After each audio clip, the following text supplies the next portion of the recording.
हरि ओम प्रार्थனை. ॐ गजाननं भूतगणादिसेवितं कपित्तजम्बू फलसारभक्षितम् उमासुतं शोकविनाशकारणं नमामि विघ्नेश्वरपादपङ्कजम्. सरस्वती नमस्तुभ्यं वरदे कामरूपिणि विद्यारम्भं करिष्यामि सिद्धिर्भवतु मे सदा. गुरुर्ब्रह्मा गुरुर्विष्णुः गुरुर्देवो महेश्वरः गुरुः साक्षात् परं ब्रह्म तस्मै श्री गुरवे नमः. यो देवसवितास्माकं धियो धर्मादिगोचराः प्रेरये तस्य यद्वर्गः तत्वरेण्यमुपास्महे.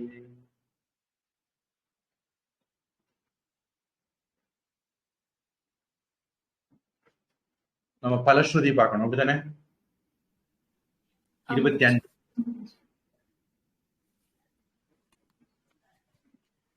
ஸ்லோகம் 25.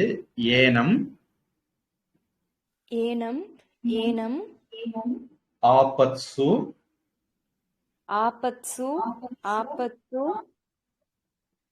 கிருச்ரேஷு கிருச்ரேஷு கிருச்ரேஷு காந்தாரேஷு காந்தாரேஷு காந்தாரேஷு பயேஷு பயேஷு பயேஷு ச ச ச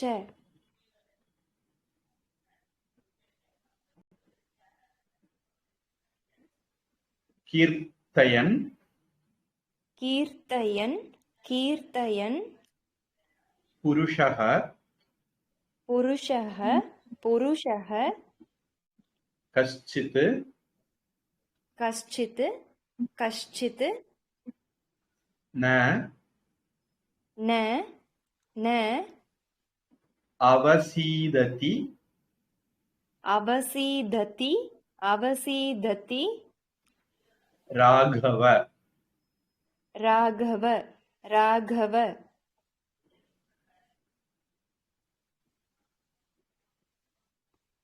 ஏனம் ஆபத்சு சேரும்போது ஏனம் ஆபத்சு கிருச்ரேஷு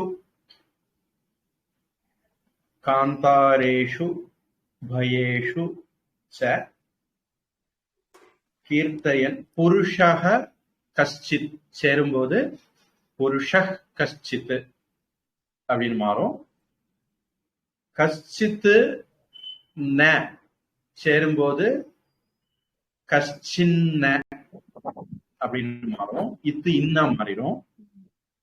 ந அவசீததி சேரும்போது நாவசீததி. சம்ஸ்கிருதத்தில் இதெல்லாம் சேர்த்து எழுத முடிஞ்சதுனால சேர்த்து எழுதிருவாங்க. கஷ்சின்னாவசீததி அப்படின்னு. ராகவ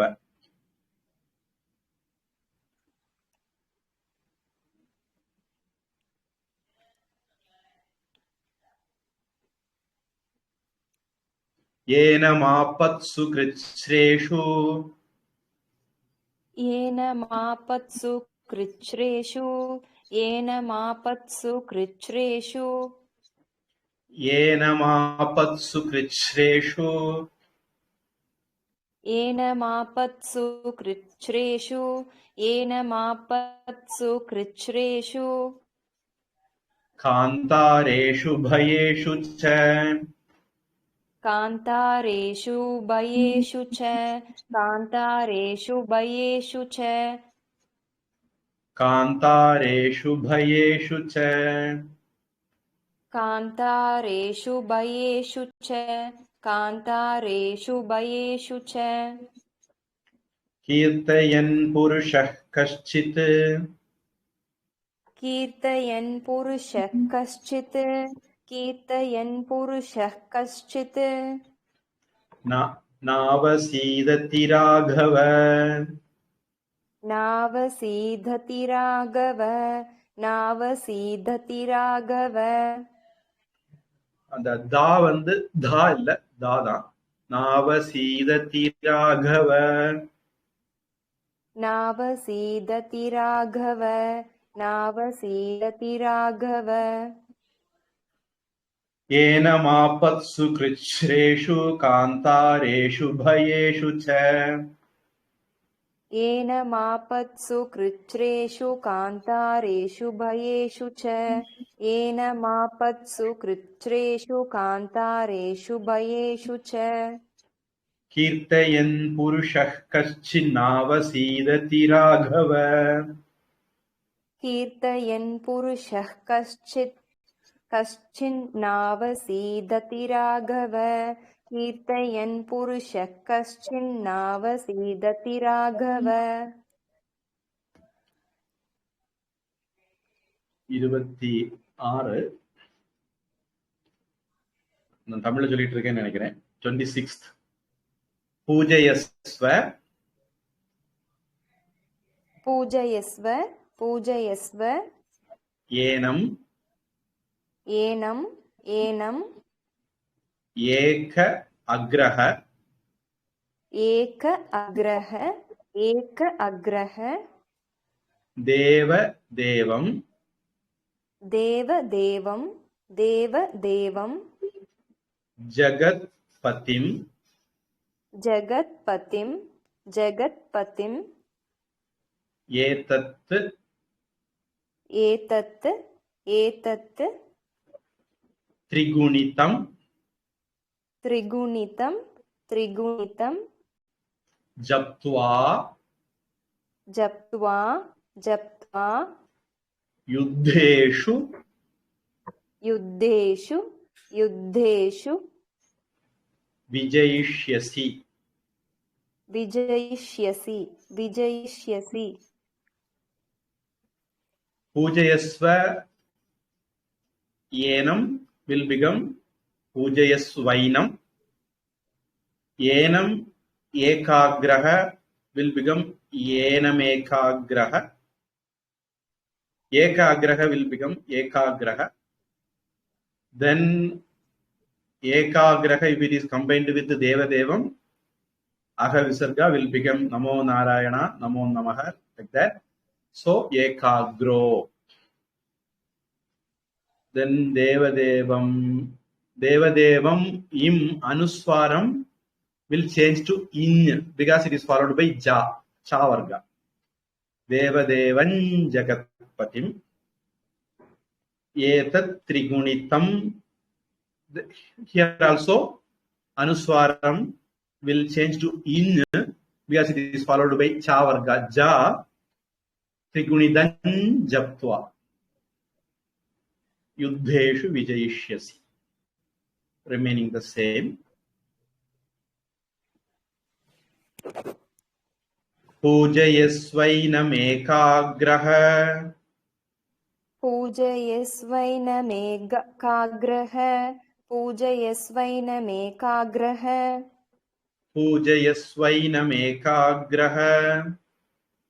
पूजयस्वैनमेकाग्रह पूजयस्वैनमेकाग्रह देवदेवं जगत्पतिं देवदेवं जगत्पतिं देवदेवं जगत्पतिं देवदेवं जगत्पतिं देवदेवं जगत्पतिं देवदेवं जगत्पतिं एतत् त्रिगुणितं जप्त्वा एतत् त्रिगुणितं जप्त्वा त्रिगुणितं जप्त्वा युद्धेषु विजयिष्यसि युद्धेषु विजयिष्यसि पूजयस्वैनमेकाग्रो देवदेवं जगत्पतिम् पूजयस्वैनमेकाग्रो देवदेवं जगत्पतिं पूजयस्वैनमेकाग्रो देवदेवं जगत्पतिम् एतत् त्रिगुणितं जप्त्वा युद्धेषु विजयिष्यसि एतत्त्रिगुणितं जप्त्वा युद्धेषु विजयिष्यसि एतत्त्रिगुणितं जप्त्वा युद्धेषु विजयिष्यसि 27th अस्मिन् अस्मिन् क्षणे क्षणे महाबाहो महाबाहो रावणं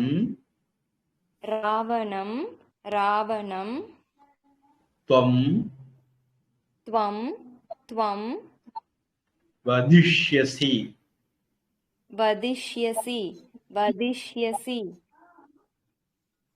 एवम्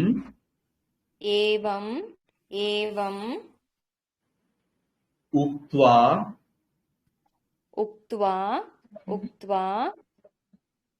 तदा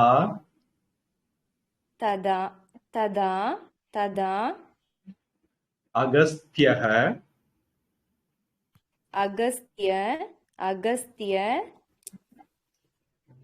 not अगस्त्य अगस्त्यः अगस्त्यः जगाम च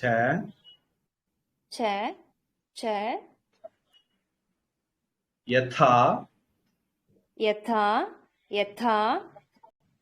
आगतम्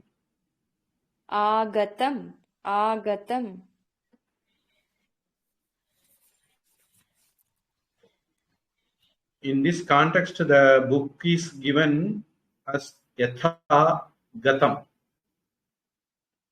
But when we take the meaning, that won't be the case. Because yatha gatam means how he went, the same way he went. So that will be not the intended meaning. So I have split it as yatha agatam. Generally, when it is yatha agatam, they will put a avagraha symbol. That is like something like yes. To make it clear, it is yatha agatam. Here it is not done, though it is done in some other context. In this place, it is not done. But I think it will be better, proper, it is there. Because yatha agadam means how he came, the same way he went back. That will be the meaning when it is said yatha agatam. So I have split it like that because it yields both the way splitting. Asmin kshane mahabaho Ravanam Anuswara will change to Nakara in Ravanantam. Then Tom Anuswara, because it is followed by Va, the Va will be pronounced through the nose, like a nasal sound. Tom Adishyasi, like that. Then Eva Muktva will combine together, Eva Muktva. Tada Agastyaha will combine together, Tada Agastyaha. If we are taking breath, then it is Tada Agastyaha. If it is we are not taking breath, because it is followed by not a hard consonant, so Aga Visarga will change to O Agastyo. Tada Agastyo Jagama Cha. Yatha Agadam will be combined together as Yatha Agatam. Guruji, what will come? Ravanam, it is Ravanam Tvam. How I should change it? Ravanan Tvan. Ravanan Tvam. The im will change to in. Tana in. Okay. Ravanan Tvam. Actually, that is the easiest way to pronounce. If you are to pronounce Ravanam, close your lips, then you have to pronounce Tvam. It is difficult. So the smoothest way of pronouncing is Ravanantam. So it glides over the Tvam. Ravanantam. Generally, the pronunciation rules are like that only, which is very, what can we say, the natural way of pronouncing, that will be the rule there. So when it is Ravanam, then Tvam, naturally it will be Ravanantam.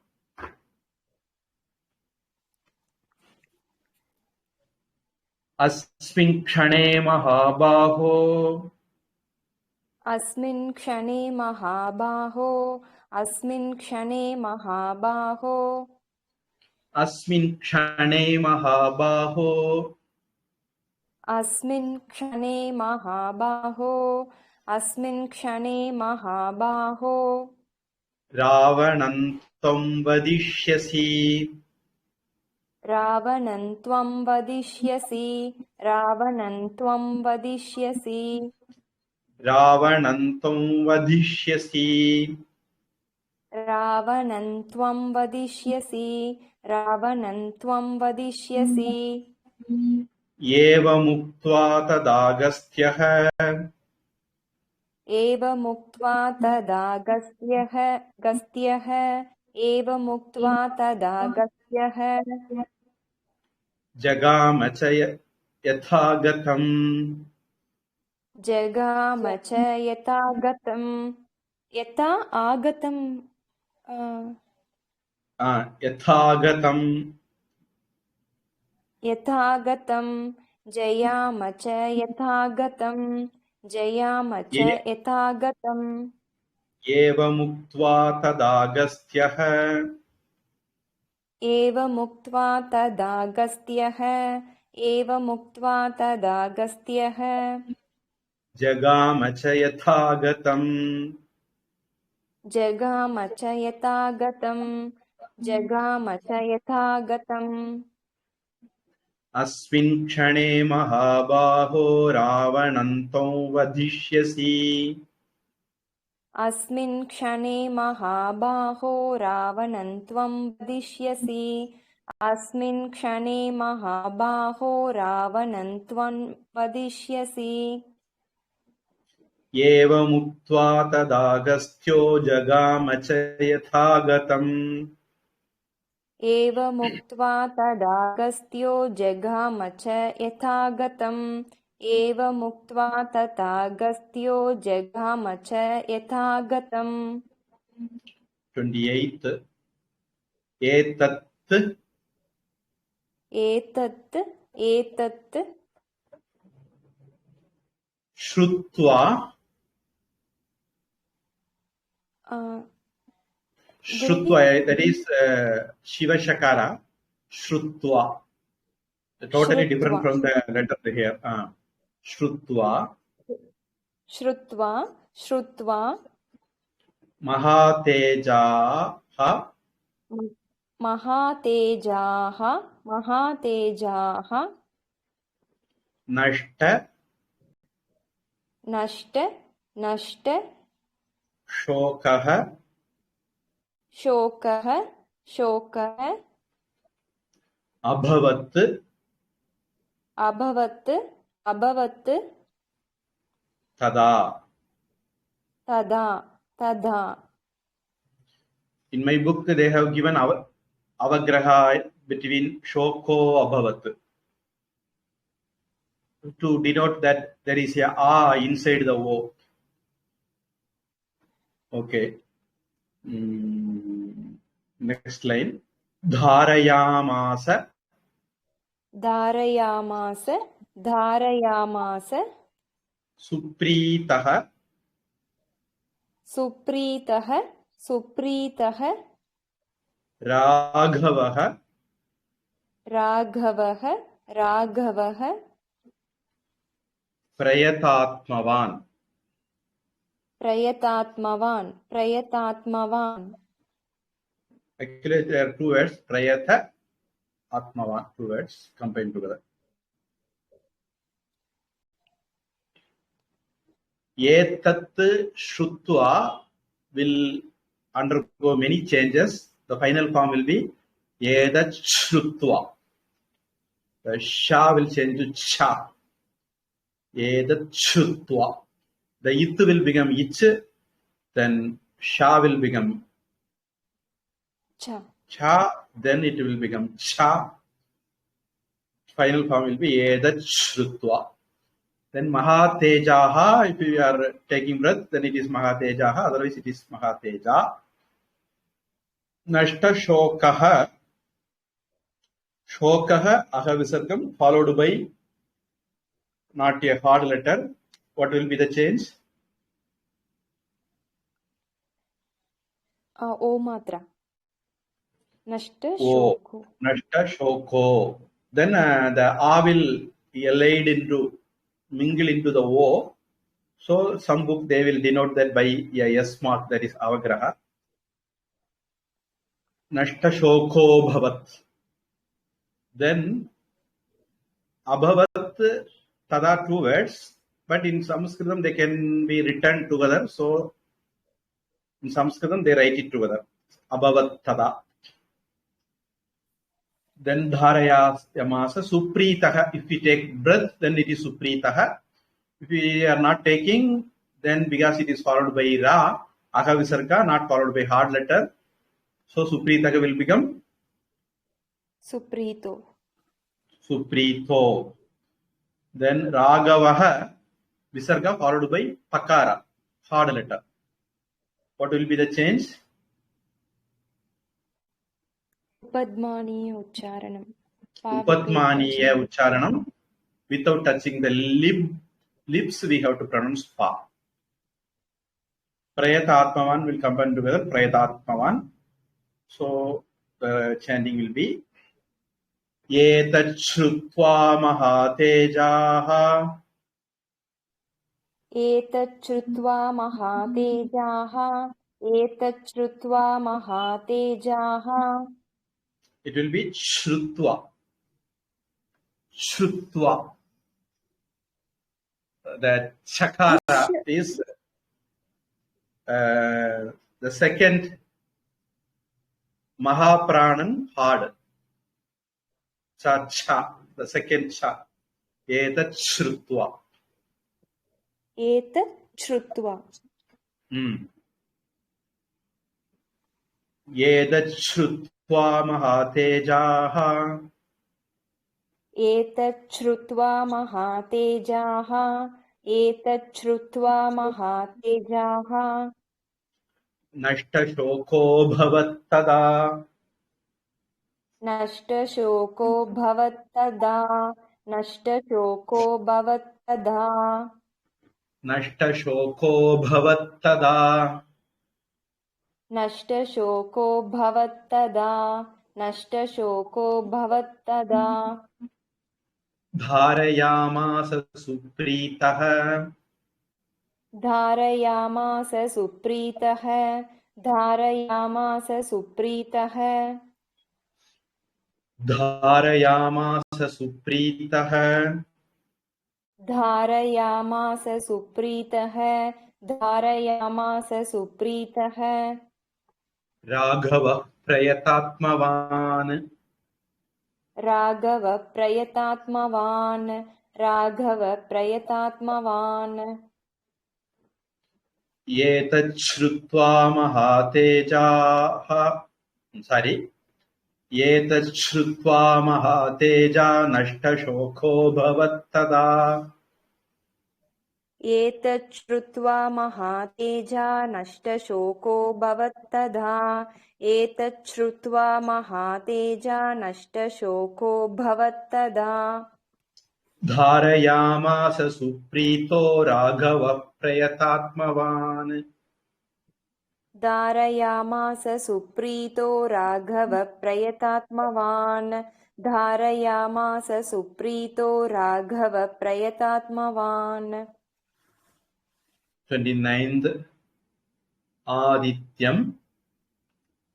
आदित्यं आदित्यं प्रेक्ष्य प्रेक्ष्य प्रेक्ष्य जप्त्वा जप्त्वा जप्त्वा तु तु तु परं परं परं हर्षम् हर्षं हर्षम् अवाप्तवान् अवाप्तवान् अवाप्तवान्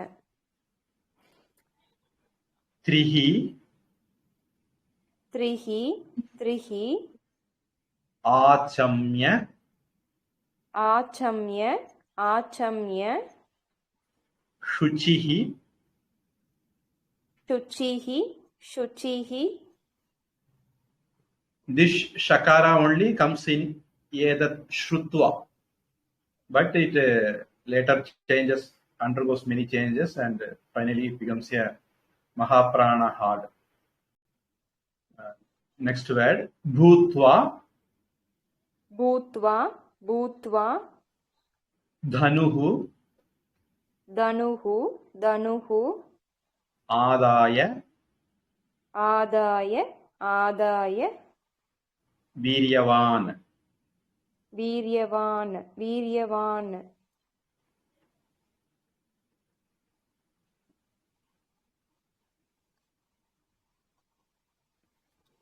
harsham avaptavan will be combined together. Harsham avaptavan.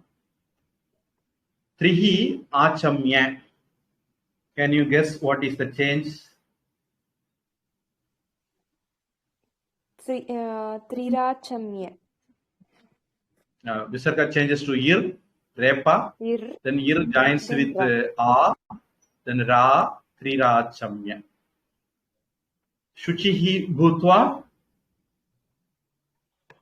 शुचिर्भूत्वा Visarga changes to repa, ir.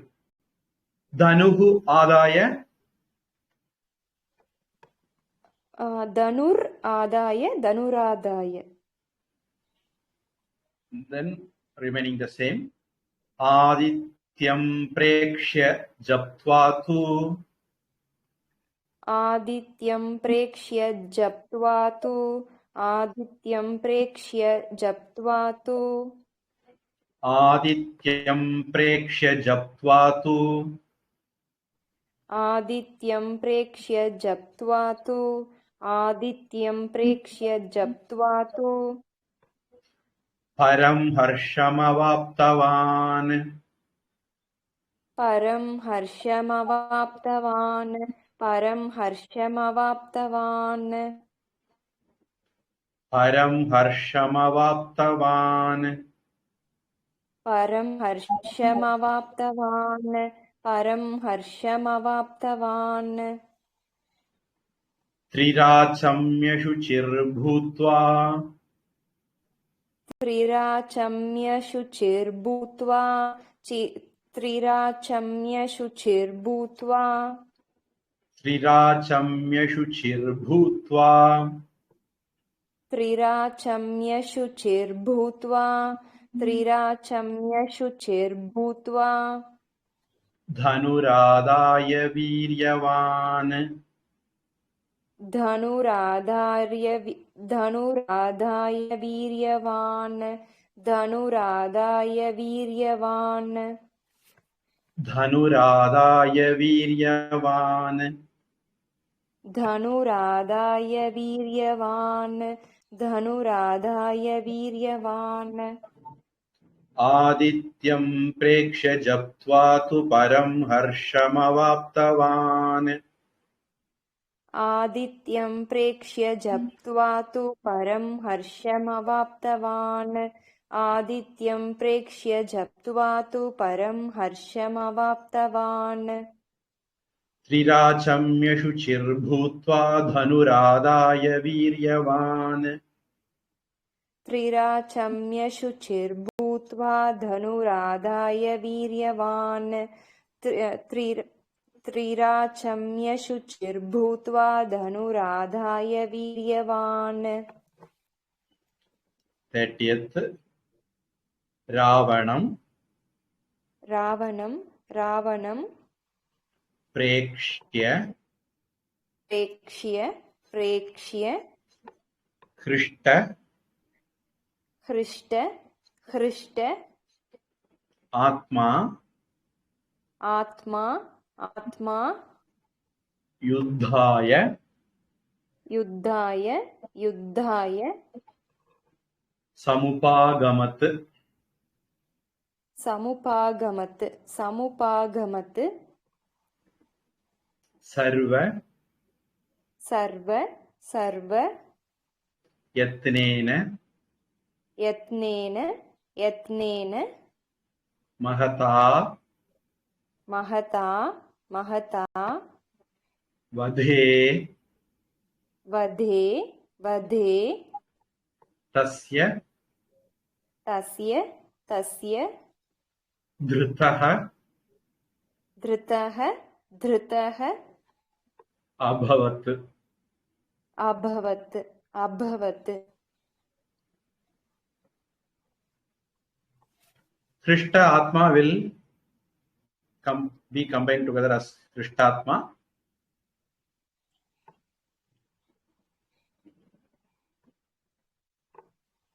धृतः अह विसर्गम followed by abhavat. What will happen? धृतो भवत् Aha visarga will become O, then the following akara will be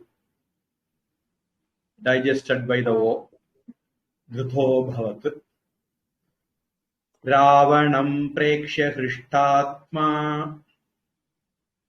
रावणं प्रेक्ष्य हृष्टात्मा रावणं प्रेक्ष्य हृष्टात्मा रावणं प्रेक्ष्य हृष्टात्मा रावणं प्रेक्ष्य हृष्टात्मा रावणं प्रेक्ष्य हृष्टात्मा युद्धाय समुपागमत् युद्धाय समुपागमत् युद्धाय समुपागमत् युद्धाय समुपागमत् युद्धाय समुपागमत् युद्धाय समुपागमत् सर्वयत्नेन महता सर्वयत्नेन महता सर्वयत्नेन महता सर्वयत्नेन महता सर्वयत्नेन महता सर्वयत्नेन महता वधे तस्य धृतो भवत् वदे तस्य धृतो भवत् वदे तस्य धृतो भवत् वधे तस्य धृतो भवत् वधे तस्य धृतो भवत् वधे तस्य धृतो भवत् रावणं प्रेक्ष्य हृष्टात्मा युद्धाय समुपागमत् रावणं प्रेक्ष्य हृष्टात्मा युद्धाय समुपागमत् रावणं प्रेक्ष्य हृष्टात्मा युद्धाय समुपागमत् सर्वयत्नेन महता वधे तस्य धृतो भवत्. Repeat, I will repeat. सर्वयत्नेन महता वधे तस्य धृतो भवत् सर्वयत्नेन महता वधे तस्य धृतो भवत् सर्वयत्नेन महता वधे तस्य धृतो भवत् 31st and the last. The meter is little bit different here. You may be remembering, we first count the letters of one line, then divide into two. That is the place where we can take a breath.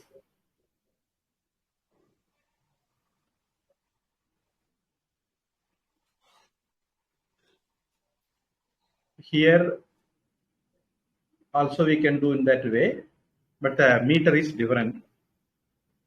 Atha, अथ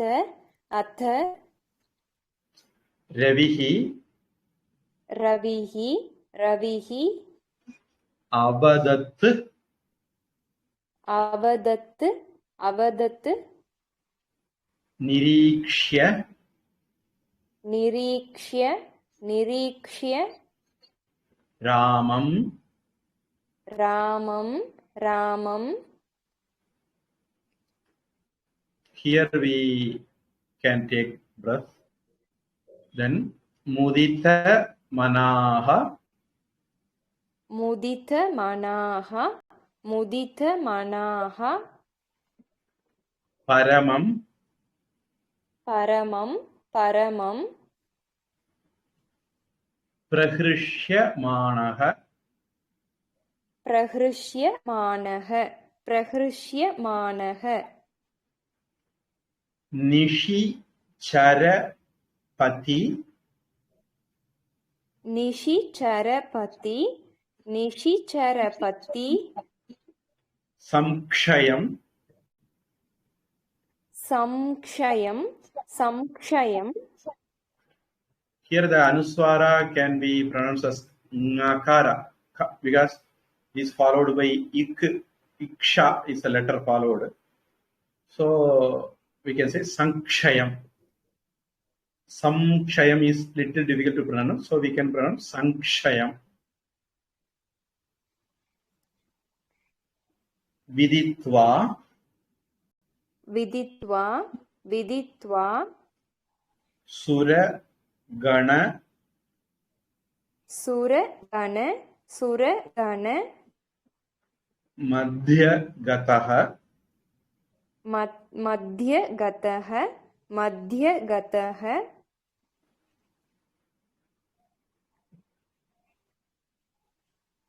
vachaha Vachaha, Vachaha,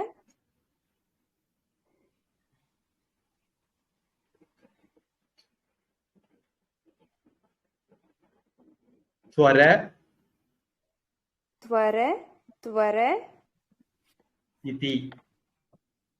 Iti, Iti. Ravihi avadat.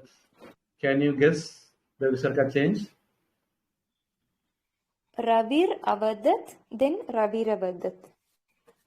Then avadat, because it is followed by nakara, it will change to nakara.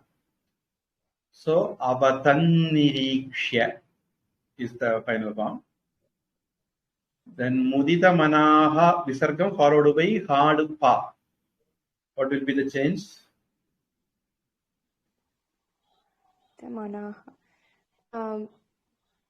Upadmaniya Ucharanam. Upadmaniya ucharanam. Pa will be pronounced without touching the lips. Pa. Nishichara-pati sankshayam viditva suragana madhyagataha. Madhyagataha. What will be the change for the visarga? Madhyagato. Then vachaha twara. What will be the change? Vachastva, Vachastva.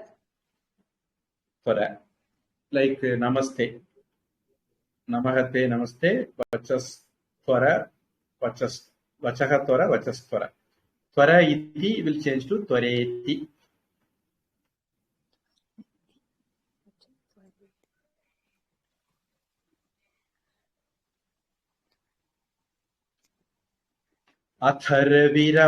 अथर्विरवदन्निरीक्ष्य रामम्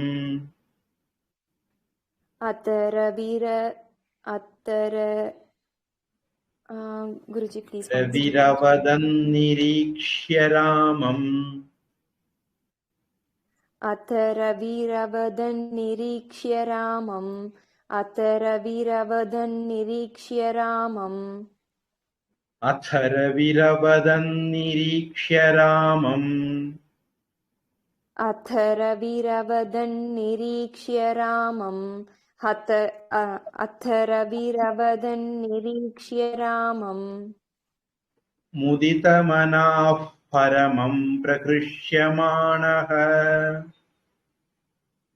मुदितमना परमं प्रहृष्यमाणः मुदितमना परमं प्रहृष्यमाणः मुदितमनाः परमं प्रकृष्यमाणः मुदितमनाः परमं प्रहृष्यमाणः मुदितमनाः परमं प्रहृष्यमाणः निशिचरपति संक्षयं विदित्वा निशिचरपति संक्षयं विदित्वा निशिचरपति संक्षयं विदित्वा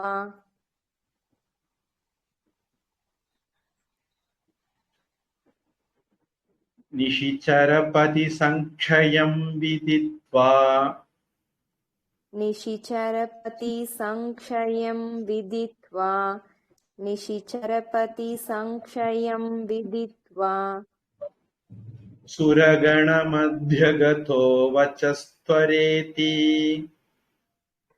सुरगणमध्यगतो वचस्त्वरेति सुरगणमध्यगतो वचस्त्वरेति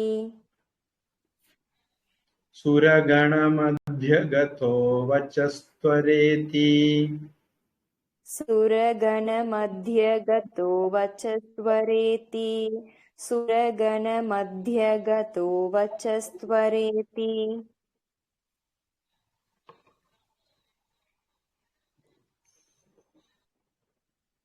अथर्विरवदन्निरीक्ष्य रामं मुदितमनाः परमं प्रहृष्यमाणः अथर्विरवदन्निरीक्ष्य रामं मुनिदमनाः परमं प्रहृष्यमाणः अथर्विरवदन्निरीक्ष्य रामं मुनिदमनाः परमं प्रहृष्यमाणः निशिचरपदि संक्षयं विदित्वा सुरगणमध्यगतो वचस्त्वरेति निशिचरपति संक्षयं विदित्वा सुरगणमध्यगतो वचस्त्वरेति निशिचरपति संक्षयं विदित्वा सुरगणमध्यगतो वचस्त्वरेति. So now we have reached the end of the stotram. Can we stop here or any doubt, clarification? Guruji, here in the third line, Nishicharapati Samkshayam. Im is replaced by ing, isn't it? Ik, ing. Yeah, first after sa, because it is followed by ksha, the ksha first letter is ik, so the im will change to ing. Then samkshayam, that anuswara, because it is followed by va, the va will be nasalized. Samkshayam viditva. Two changes are there. The second change I have not mentioned. The va will be nasalized to va. Sankshayam viditva. Okay, Guruji. Anything else?